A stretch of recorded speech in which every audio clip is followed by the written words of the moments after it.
Bismillah, alhamdulillah. Alladzi nawwir qulubana binuri hidayatika kama nawwartal arda linuri syamsika abadan abada birahmatika ya arhamar rahimin. Asyhadu an la ilaha illallah wahdahu la syarika lah wa asyhadu anna Muhammadan abduhu wa rasuluh. Amma ba'd. Waqad qala Allah ta'ala fil Qur'anil Karim, a'udzu billahi minasy syaithanir rajim. Ya ayyuhalladzina amanu idza qila lakum tafassahu fil majalis fafsahu yafsahillahu lakum wa idza qila ansuju fansuju yarfa'illah alladhina amanu minkum walladhina utul ilma darajat wallahu bima ta'maluna khabir. Sadaqallahul azim. Wa qala Rasulullah sallallahu alaihi wasallam, innallaha la yaqbidul ilma intiza'an yantazi'uhu minal ibad walakin yaqbidul ilma biqabdil ulama. Al-ayah. Ma'asyiral mu'minin ikhwati iman rahimakumullah. Pertama dan utama kita panjatkan puji dan syukur kehadirat Allah Subhanahu wa taala. Alhamdulillah, dengan takdir dan inayah Allah pada kesempatan pagi hari ini Allah masih memberikan kenikmatan iman, Islam, umur dan kesehatan, dan juga kesempatan untuk kita melakukan sebagian titah Allah, yaitu melaksanakan salat subuh berjamaah. Dan insyaallah pada kesempatan pagi hari ini kita sama-sama akan mengkaji dan memahami tentang nilai-nilai Islam yang kembali kepada Al-Quran dan Sunnah Rasulullah Sallallahu Alaihi Wasallam. Ikhwatu iman sekalian, di antara tanda-tanda kiamat akan datang, yaitu Allah mewafatkan para ulama, dan dari ulama itu dicabut ilmu-ilmu tentang agama sehingga orang jauh daripada nilai-nilai agama. Makanya kalau kita melihat sekarang orang tua kita, guru kita, kiai kita sudah satu persatu berpulang ke rahmatullah, ini merupakan alamat bahwa ilmu-ilmu agama sudah mulai oleh Allah sedikit-sedikit dicabut di bumi pertiwi ini. Sehingga apa yang harus kita lakukan ketika para ulama itu sudah dijemput sama Allah? Bukan hanya kita berpikir bagaimana untuk mengganti ustadz, kiai dan sebagainya. Karena untuk menjadikan seseorang di dalam berjihad di jalan Allah itu tidak ada istilah satu gugur tumbuh 1000. Karena ulama itu makhluk langka, sehingga untuk menjadi regenerasinya itu tidak akan instan dan tidak akan langsung jadi. Beda dengan idol-idol, idola-idola yang mereka suka mengidolakan di dalam dunia hiburan. Satu meninggal dunia betul-betul tumbuh 1000 yang begitu mah. Nah, maka ikhwati iman sekalian, sampai Rasulullah sallallahu alaihi wasallam menyampaikan kepada kita, innallaha la yaqbidul ilma intaza'atin yantazi'u minal ibad. Sesungguhnya Allah Ta'ala tidak mengangkat dan tidak menghilangkan ilmu dengan segala cabutan daripada hambanya. Maksudnya Allah tidak mengangkat ilmu dengan dicabutnya atau diambilnya daripada hambanya. Akan tetapi Allah akan mengangkat ilmu dengan wafatnya para ulama. Ketika tidak tersisa lagi seorang ulama, manusia merujuk kepada orang-orang yang bodoh. Mereka bertanya, maka mereka orang-orang yang bodoh itu berfatwa tanpa ilmu, mereka sesat dan menyesatkan kepada umatnya. Nah, ikhwat iman sekalian, ketika ilmu ini dicabut di muka bumi ini dengan diwafatkannya Allah, dengan mewafatkannya Allah para ulama sebagai penyebar ilmu agama, tentu kita ada kekhawatiran yang sangat luar biasa sekali. Makanya maksud daripada hadis itu, untuk kita sebagai seorang muslim mencari thalabul ilmi itu bukan hanya kewajiban ulama, ustadz, kiai, tapi thalabul ilmi ini adalah kewajiban kepada setiap pribadi mukmin. Thalabul ilmi faridatun ala kulli muslimin wal muslimat. Mencari ilmu itu adalah kewajiban bagi seorang muslim dan muslimat, laki ataupun perempuan.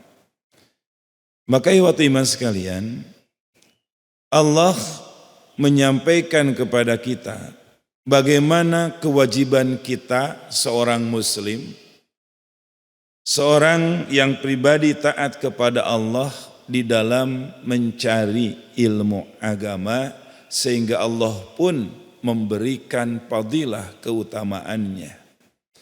Sebagaimana Allah sampaikan di dalam Al-Quran surah Al-Ma'idah surah Al-Mujadalah ayat 11. A'udzu billahi minasyaitonir rajim. Ya ayyuhalladzina amanu idza qila lakum tafassahu fil majalis fafsahu yafsahillahu lakum. Wahai orang-orang yang beriman, apabila dikatakan kepadamu berilah kelapangan di dalam suatu majelis, maka lapangkanlah, niscaya Allah akan memberi kelapangan kepadamu. Wa idza qila suju pangsuju yarfa'illahu alladhina amanu minkum. Dan apabila dikatakan berdirilah kamu, maka berdirilah, niscaya Allah akan mengangkat derajatmu dengan orang-orang yang beriman. Walladzina utul ilma darajat wallahu bima ta'maluna khabir. Maka Allah akan mengangkat derajat orang-orang yang berilmu dan Allah maha mengetahui apa yang dia perbuat. Nah, ikhwat iman sekalian, di dalam ayat ini Allah Subhanahu wa taala bagaimana Allah mengangkat, mengutamakan orang-orang yang selalu menuntut ilmu, mencari ilmu agama yang dimaksud dengan mendengarkan ta'lim, dengan mendengarkan ceramah atau pengajian-pengajian, sampai Allah berjanji walladzina utul ilma darajat. Jadi orang-orang yang demikian Allah akan angkat derajatnya. Nah, ikhwat iman sekalian, orang yang duduk di dalam suatu majelis, orang yang duduk-duduk di dalam suatu majelis ilmu, di dalam hadisnya Rasulullah mengatakan, ma jalasa qaumun majlisan. Barang siapa atau siapa saja orang yang duduk di dalam suatu majlis, yadkaruna fihi, mereka berzikir membahas tentang ayat-ayat Allah, atau hadis Rasulullah sallallahu alaihi wasallam, kata Nabi ada 3 keutamaan. Yang pertama, khaffathumul malaikah, akan selalu dikelilingi oleh para malaikat. Malaikat itu selalu berada dengan orang-orang yang takwa, di antaranya adalah ketika kita menjenguk orang yang sakit. Kita menjenguk orang yang sakit, kita berbicara, kita menanyakan bagaimana sakitnya. Mereka itu bagaikan di taman surga dan para malaikat menemani mereka. Dan yang kedua adalah orang-orang yang selalu menuntut ilmu. Menuntut ilmu itu bukan hanya sekolah, bukan hanya kuliah, taklim, mendengarkan ceramah, bisa di masjid, bisa di rumah, bisa di HP, bisa di TV dan sebagainya. Itu majelis-majelis ilmu yang memang di dalamnya dibahas tentang ayat-ayat Allah dan hadis Rasulullah, maka selalu para malaikat mengelilingi mereka. Wa qala salamun salamun salamun, keselamatan buatmu, keselamatan buatmu. Yang pertama. Yang kedua, kata Nabi, wa yughasimu, dan akan dicucuri rahmat. Jadi yang pertama, khaffat mulul malaikah wa ghasyiyatuhumur rahmah. Yang kedua, akan dicucuri rahmat dan kasih sayang Allah kepadanya. Jadi waktu iman sekalian, ketika seseorang itu cinta kepada ilmu, senang mendengarkan taklim, kajian dan ceramah, maka orang-orang tersebut Allah akan berikan, Allah akan mencucurkan rahmat kepada mereka. Rahmat di dalamnya ada keberkahan, rahmat di dalamnya ada kesehatan, rahmat di dalamnya ada kebahagiaan, rahmat di dalamnya ada kesejahteraan, rahmat di dalamnya ada kesehatan dalam kehidupan kita. Maka kalau orang-orang yang cinta kepada ilmu, saking semangatnya itu kadang-kadang sakit dikit saja tidak dirasa. Malasnya hilang, semangatnya luar biasa, konsentrasinya luar biasa, semangat mencari nafkah atau kerja dan etos kerjanya luar biasa, sehingga yang namanya rezeki itu betapa mudahnya dia dapatkan. Karena betul-betul dia serius mencari ilmu, dan dari ilmu itu dia akan mendapatkan keberkahan yang Allah janjikan. Dan yang ketiga, wa dzakarallahu fi man indah, dan Allah akan menyebutkan dan mendaftarkan dan menuliskan nama-nama orang yang selalu duduk di dalam suatu majelis ilmu, nama-namanya sudah terpampang di pintu surga. Ya, Pak Haji Sajir, surganya pintu keberapa ini? Ya, wa dzakarallahu fi man indah. Allah akan menyebutkan nama-nama orang yang cinta kepada majelis ilmu itu, namanya sudah tercantum di pintu surga. Dan pintu surga itu akan memanggil kelak pada hari kiamat orang-orang yang selalu duduk-duduk di dalam majelis ilmu. Kalau kita mau majelis pengajian, ya, nah maka ikhwatu iman sekalian, bagaimana Allah memberikan keutamaan bagi orang-orang yang menuntut ilmu. Makanya ikhwatu iman sekalian, Allah Subhanahu wa taala menyampaikan bagaimana thalabul ilmi itu di dalam mencari ilmu itu kelebihannya sangat luar biasa. Ilmu yang disampaikan oleh para ulama, ustadz, kiai itu adalah ilmu yang bersumber dari Al-Quran dan Sunnah, sehingga jangan sampai ilmu tersebut mubazir. Jadi orang yang ada di dalamnya sangat dimuliakan, berarti orang yang tidak mencari ilmu begitu dihinakan. Tapi orang yang sudah ada di dalam majelis ilmu pun harus betul-betul serius. Jangan sampai hanya duduk saja, kemudian dia tidak mendengarkan, bahkan ngobrol atau tidur. Makanya kalau Jumatan itu tegas banget Rasulullah menyampaikan. Ya, man takallama yaumal jum'ah wal imamu yahtub faqad laghauta.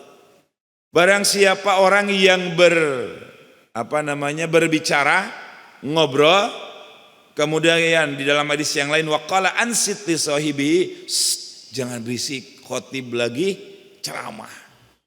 Artinya dia niatnya menegur orang supaya dengerin, jangan berisik ketika Jumatan. Itu termasuk lagha kata Nabi itu. Jadi orang yang ngobrol, orang yang ngasih kepada orang lain itu teguran, itu termasuk lagha. Apa lagha itu? Tidak ada manfaatnya daripada Jumatannya. Faqad laghauta. Jadi bagaimana kalau seandainya orang yang ngantuk, orang yang tidur?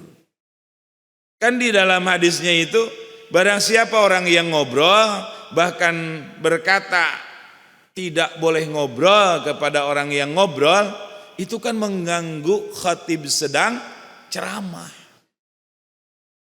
Bagaimana orang yang ngantuk? Nah, kan? Kalau yang ngantuk kan nggak mengganggu kepada khatib, tapi buat orang yang ngantuk faqad laghauta, dia telah lago pada Jumatalah. Tidak ada sedikit pun pahala Jumatannya. Maka ketika ada talim, ketika ada Jumatan, ketika ada majelis ilmu, sampai Nabi mengatakan, hadis dari Ibnu Majah dari Anas bin Malik radhiyallahu anhu, qala Rasulullah sallallahu alaihi wasallam, talabul ilm ilmi faridatun ala kulli muslimin wa wadi'a ilma indal ghairu ahlihi kamukallidun khanazir la jauhara wal lu'lu wal dhahab, kata Nabi. Riwayat Ibnu Majah.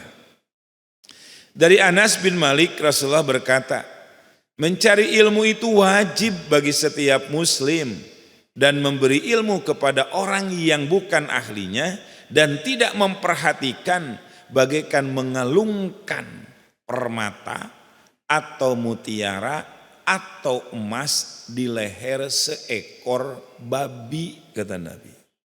Maksudnya apa nih Pak?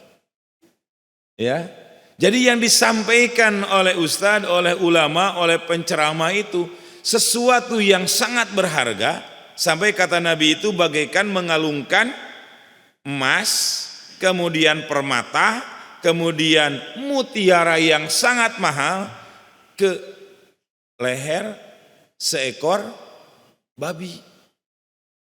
Berarti para ulama itu mengatakan, jadi orang yang tidak memperhatikan ketika khatib sedang ceramah, khatib Jumat sedang khutbah, seseorang ketika dalam satu majelis dia tidak memperhatikan apa yang disampaikan dari ilmu oleh ustadz atau kiai, maka dia kal khinjir seperti babi, kata Nabi.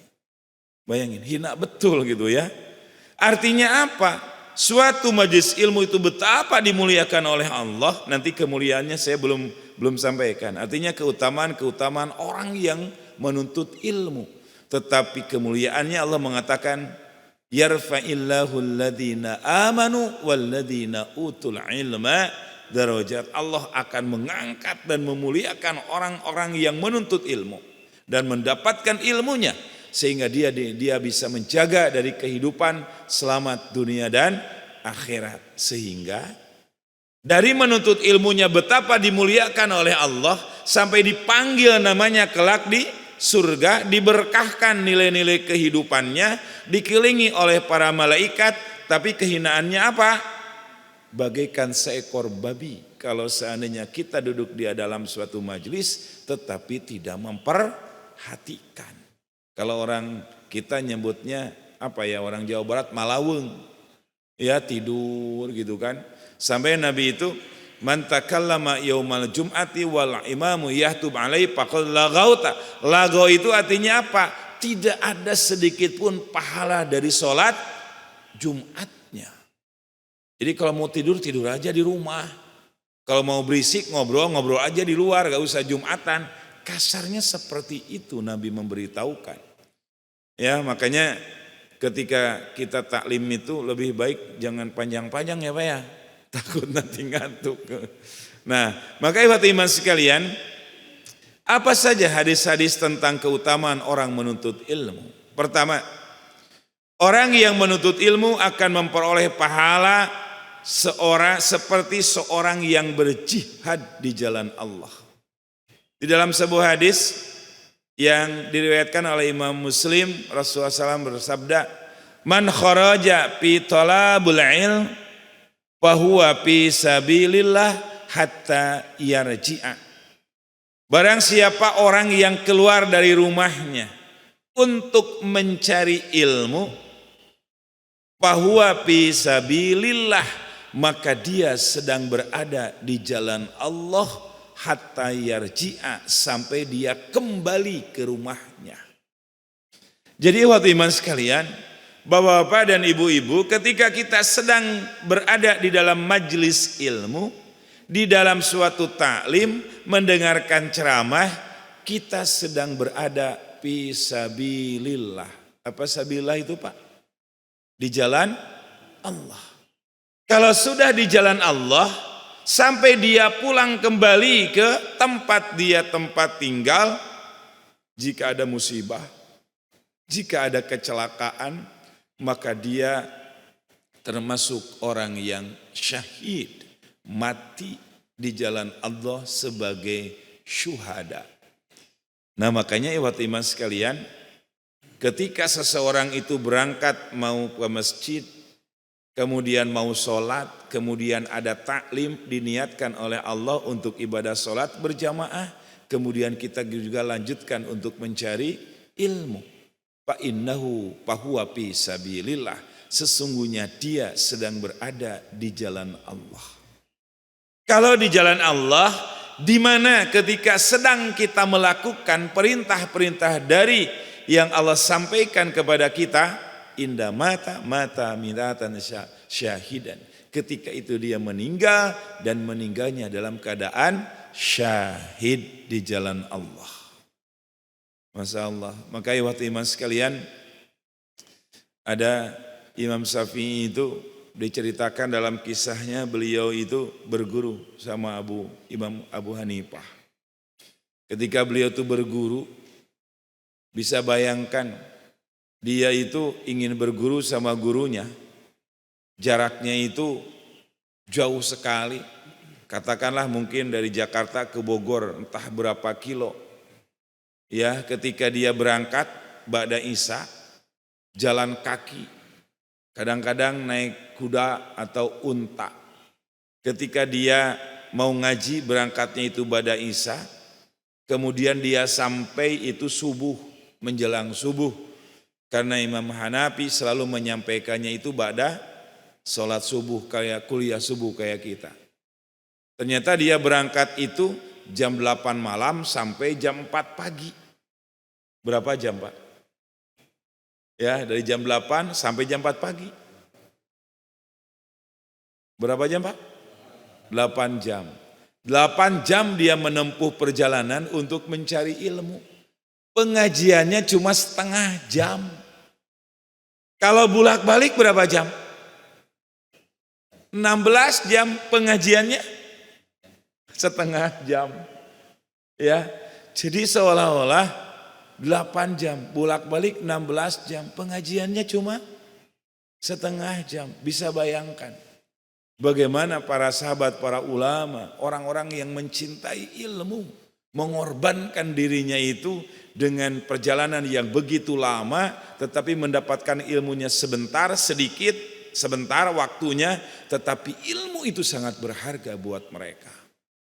Nah, maka iman sekalian, di dalam hadis Rasulullah SAW menyampaikan di mana keutamaan orang-orang yang mencari ilmu itu, Allah Subhanahu wa taala dalam hadis qudsinya, yaitu orang yang suka mencari ilmu akan dimudahkan jalannya menuju pintu surga dan dinaungi oleh para malaikat. Rasulullah SAW bersabda, "Man salaka thariqan yaltamisu fihi ilman, sahalallahu bihi tariqan ilal jannah." Man salaka tariqan, barang siapa orang yang salaka. Salaka itu diterjemah oleh orang Jawa Barat namanya seseleketan. Kalau diterjemah oleh pencinta main bola namanya akselerasi.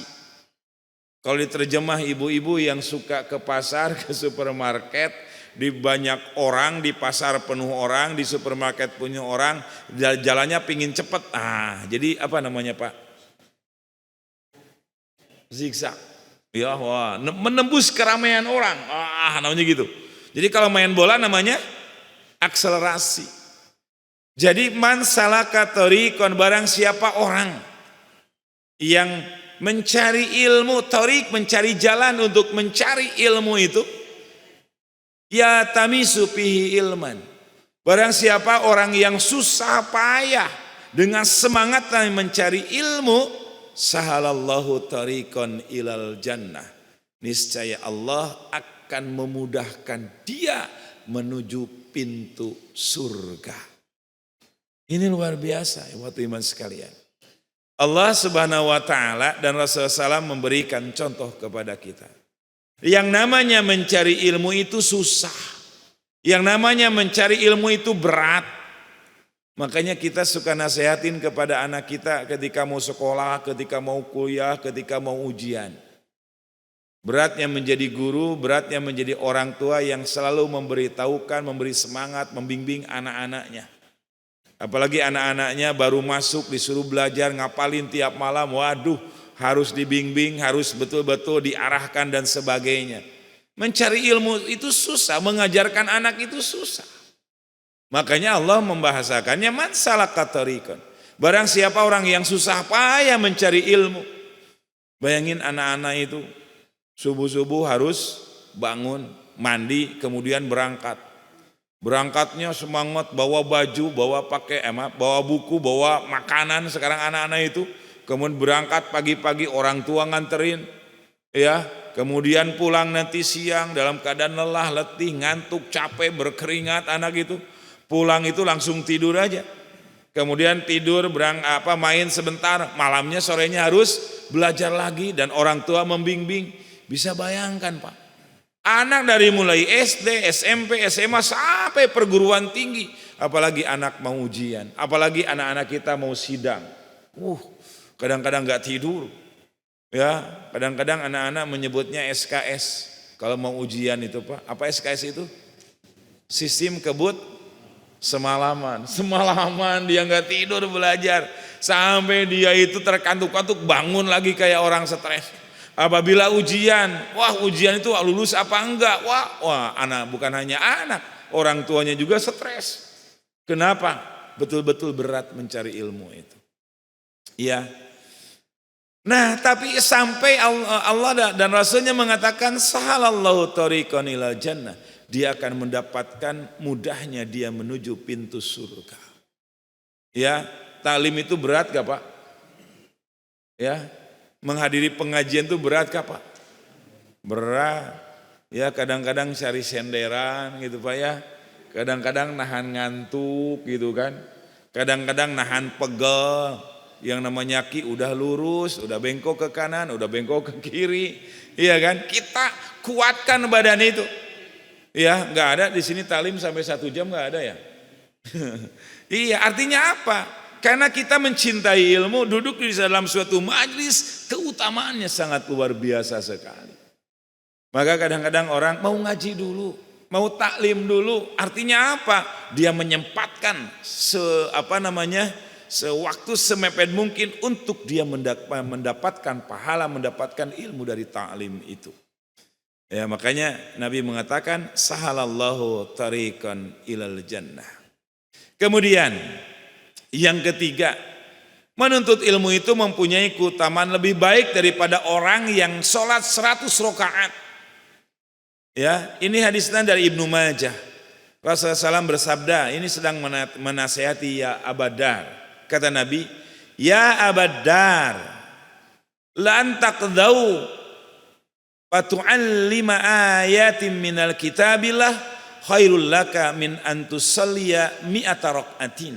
Kata Nabi, wahai Abu Zar, keluarmu dari rumah pada pagi hari untuk mempelajari satu ayat dari ayat-ayat Al-Quran itu lebih baik daripada engkau mengerjakan sholat 100 rakaat.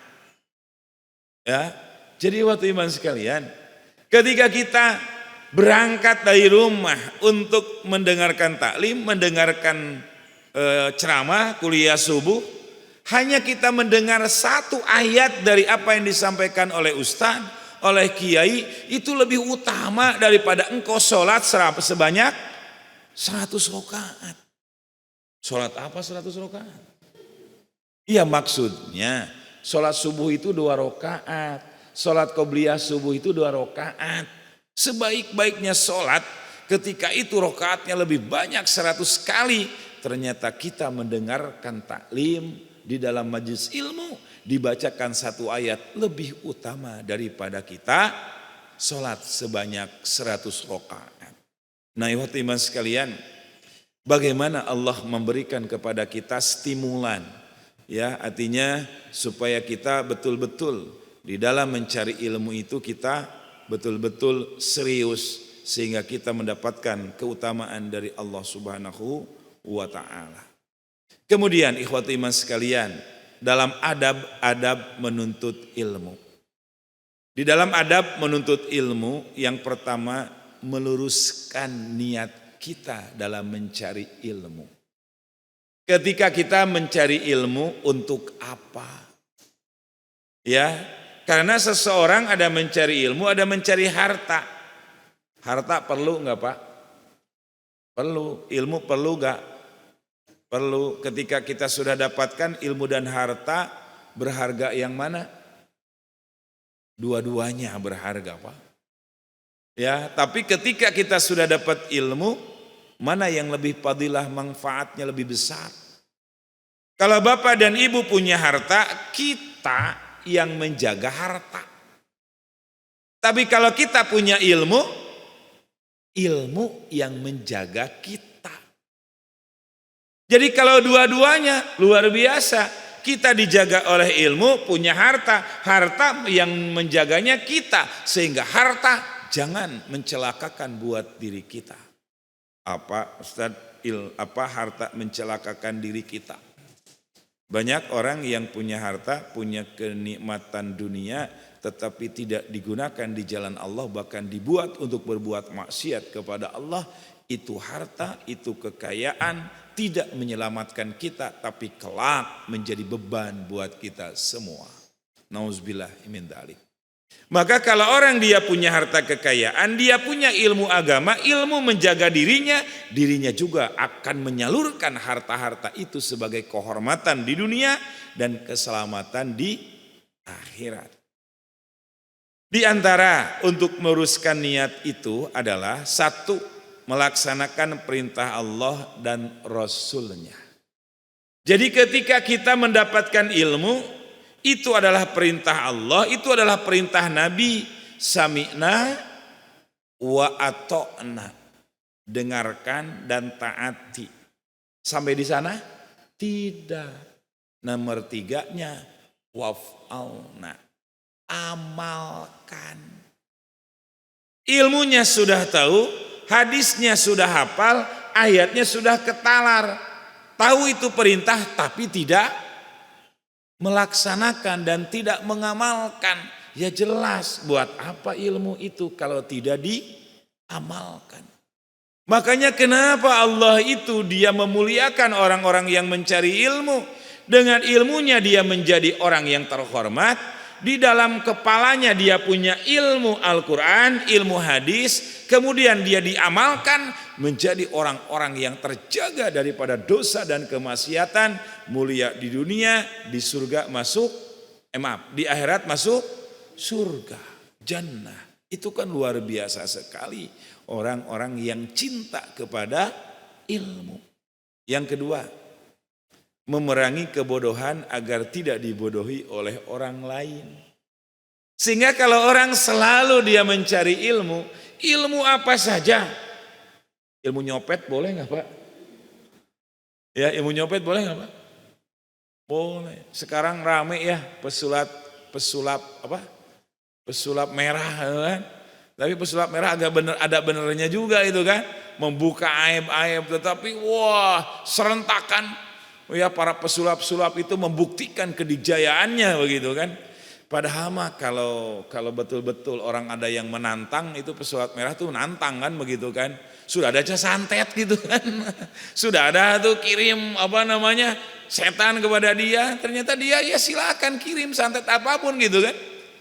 Ternyata dia itu nyebutnya ini syirik, ini triknya, dia kuat agamanya, tauhidnya luar biasa gitu kan.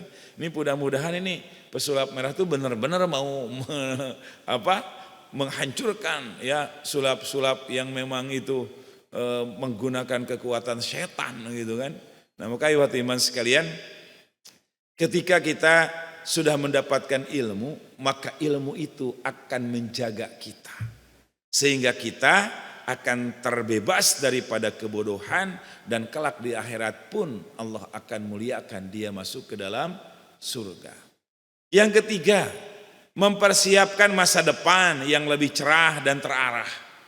Ketika bapak dan ibu anak kita, cucu kita sekolah, kan harus mengeluarkan biaya, harus berkorban tenaga, harus mengorbankan waktu. Pak, bapak aja kata istrinya itu mengantar si anak-anak ke sekolah sekalian, bapaknya berangkat ngantor. Ibu nih mau masak dulu, ibunya masak, sudah masak, baru bapaknya suaminya mengantarkan anak-anaknya, baru nanti ibu yang jemput, saling bergantian antara suami dan istri.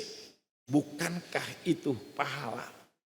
Bapak mengantar, bapak menyisihkan waktu buat anak-anak, ibu mempersiapkan segala macam kepentingan anak kita untuk sekolah, bekalnya, bukunya, ya nasinya, makanannya, sampai bapak mencari nafkah untuk anak kita biaya sekolah. Masya Allah, itu adalah nilai ibadah yang paling tinggi. Jadi ketika ada SPP ya ada SKS, ya hal-hal yang demikian itu merupakan bagian daripada amal ibadah kita. Jadi makanya kalau di pesantren bukan SPP, SPP itu sumbangan apa? Oh bapak udah lupa ya, nggak pernah biayain anak lagi. Iya, sumbangan pendidikan lah gitu Pak ya. Nah, jadi sumbangan pembiayaan pendidikan. Nah kan sumbangan. Kalau di pesantren itu namanya infak pendidikan.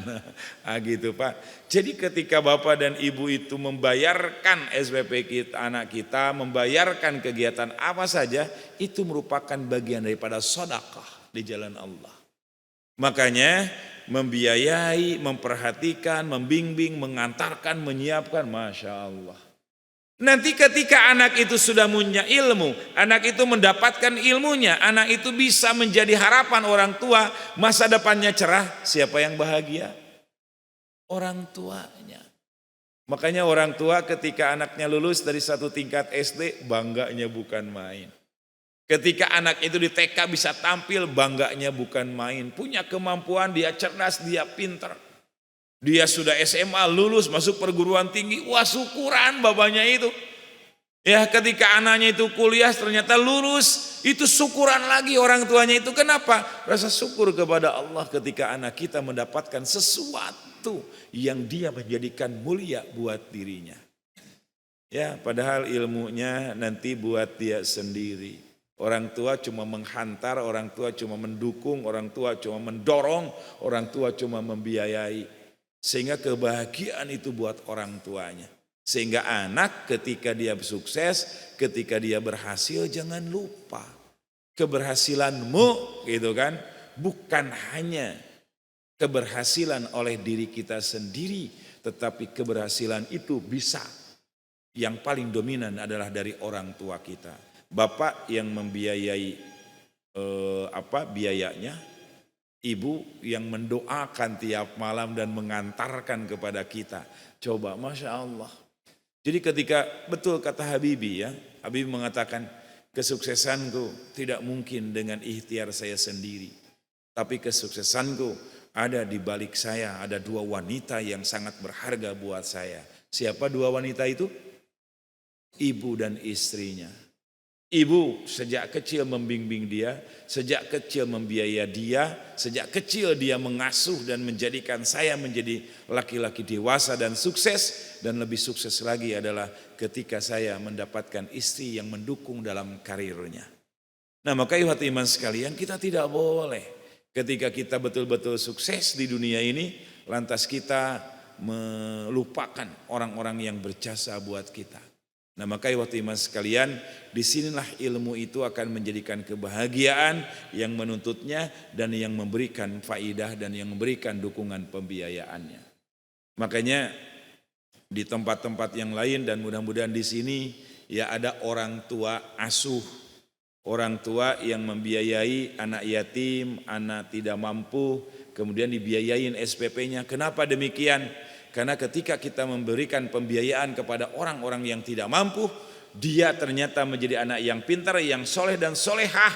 Maka selama kita membiayainya, kemudian dia mendapatkan ilmu dan ilmunya dipakai untuk menjadi kesolehannya, maka akan mengalir amal jariah buat kita yang memberikan pembiayaannya. Nah, maka ikhwati iman sekalian, di kita ada yang disebut Darul Aitam, ya, rumah anak-anak yatim, supaya kita bisa menyalurkan biaya itu kepada anak-anak yatim yang menuntut ilmu. Yang keempat, membekali kehidupan akhirat agar bisa selamat dan husnul khotimah. Pak, kita juga kan supaya anak sekolah itu kan supaya bisa menjaga dirinya. Apabila dia menjaga dirinya akan selamat dan menjadi mulia, maka anak itu menjadi anak yang salih, maka anak itu saya yakin akan menghormat kepada orang tuanya dan kepada orang-orang yang dekat dengannya. Nah, makanya di dalam sebuah hadis Nabi mengatakan, ta'allamul ilma wa ta'allamul lil ilmi sakinatan wal waqari wa tawadda'una liman ta'allamuna minhu. Belajarlah kalian ilmu untuk ketentraman dan ketenangan, serta rendah hatilah kepada orang-orang yang memberikan pelajaran ilmu itu. Syarat daripada orang ilmunya itu sangat mudah, ya. Syarat daripada seorang murid ilmunya itu mudah diturut, ilmunya mudah dihafal dan gampang untuk diamalkan, maka ta'allum, ada hormat kepada gurunya. Makanya kenapa ada nyanyi, hormati guru. Betul ya Pak ya? Ingat Pak? Masih ada yang ingat? Hormati guru, sayangi teman. Kan begitu ya Pak ya? Kenapa ditanamkan kepada anak-anak itu hormat kepada guru? Karena guru itu yang memberikan ilmu. Kalau hormat kepada orang yang memberikan ilmu, betul-betul sayang kepada orang yang memberikan ilmu, insya Allah Allah mudahkan ilmu tersebut dan Allah berkahkan. Ada manfaatnya. Makanya saya baca dalam sebuah hadis, tapi ini hadisnya saya lupa ingat, tetapi maksudnya hadisnya begini. Ketika kalian lupa daripada menghafal dalam suatu ilmu, sujudlah di hadapan orang tuamu. Jika seseorang susah untuk menghafal Al-Quran, menghafal hadis dari ilmu-ilmu yang kita dapatkan, pergilah kepada orang tuamu dan sujud di hadapan orang tuamu, karena ada dosa yang belum engkau minta ampun kepada orang tuamu. Di dalam hadis yang lain, ketika seseorang mencari ilmu susah untuk menghafal, ketika kita mencari harta sulit rezeki itu berkahnya, datanglah kepada orang tuamu. Ada dosa yang belum kita mohon maaf minta ampun kepada orang tuamu. Ya, sampai hadis itu bagaimana ilmu itu susah untuk kita hafalkan, rizki itu susah untuk kita dapatkan, ada dosa yang belum kita minta ampun kepada orang tua kita. Ustaz, bagaimana kalau orang tua kita sudah meninggal dunia? Ya doakan sama kita. Apa doanya Pak? Rabbighfirli wali walidayya warhamhuma kama rabbayani saghira. Minta ampun kepada Allah dan istighfar terhadap dosa dan kemaksiatan.